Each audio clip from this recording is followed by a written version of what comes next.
శ్రీ గణేశాయ నమః, శ్రీ సరస్వత్యై నమః, శ్రీ గురుభ్యో నమః. భక్తులారా, వ్యాసప్రోక్త భాగవత మహాపురాణం యథాతథంగా చెప్పుకున్నాం. ప్రతిష్టోకం దాని అర్థం. ఇందులో భాగంగా నేటి వరకు మనం 9 స్కందాలు పూర్తి చేసి 12 స్కందాల్లో 10వ స్కందాన్ని 31 భాగాలుగా చెప్పుకున్నాం. ఈరోజు 32వ భాగం చెప్పుకుందాం. ముందుగా వ్యాసుల వారిని ప్రార్థన చేసుకుందాం. వ్యాసాయ విష్ణురూపాయ వ్యాసరూపాయ విష్ణవే నమో వై బ్రహ్మణదే వాసిష్ఠాయ నమో. అలానే ఈ దేవాలయానికి మరి క్షేత్రపాలకుడైన ఆంజనేయ స్వామిని ప్రార్థన చేసుకున్నాం. అంజనానందనం వీరం జానకీ శోకనాశనం కపీశమక్షాంతారాం వందే లంకావై. నా గురువుగారిని కూడా ప్రార్థన చేసుకున్నాం. సదా నింబవృక్షస్య మూలాధివాస సుధాశ్రావిణం తిక్తమప్యప్రియంతం తరుం కల్పవృక్షాదికం సాధయంతం అమామీశ్వరం సద్గురుం సాయినాథం.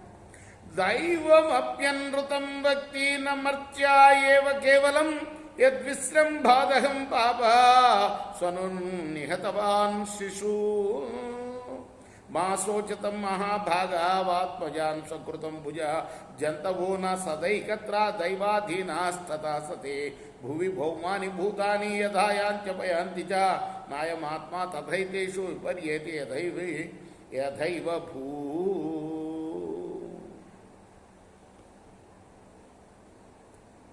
కంసుడు ఆత్మ పరిశోధన చేసుకుంటున్నాడు. కేవలం మానవులే కాదు, దైవం కూడా అసత్యం పలుకునని విశ్వసించి పాపాత్ముడనైన నేను సొంత చెల్లెల యొక్క శిశువులనే హతమార్చాను. మహాత్ములారా, ఎవరితో అంటున్నాడు? తన సోదరితోటి, బావగారితోటి. మీ పుత్రులు అసూలను కోల్పోయినందుకు మీరు ఏమాత్రం దుఃఖించకండి. వారు తమ పూర్వజన్మ కర్మ ఫలాన్ని అనుభవించారు అనుకోండి.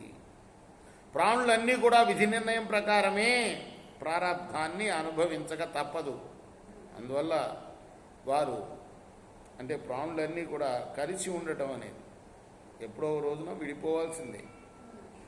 ఎప్పుడు కలిసి ఉండటం సంభవం కాదు.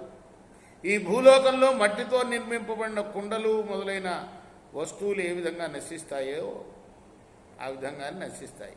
అంతేగాని మట్టి నశిస్తుందా? మట్టితో చేసిన కుండ నశిస్తుంది. మంచి పోలికే కదా. అలానే మనిషి నశించినా ఆత్మ ఎక్కడికి పోదు అని చెప్పడం అన్నమాట. రేపు మనం 32వ భాగంలో కొనసాగిద్దాం. కృష్ణార్పణం. శ్రీ సచిదా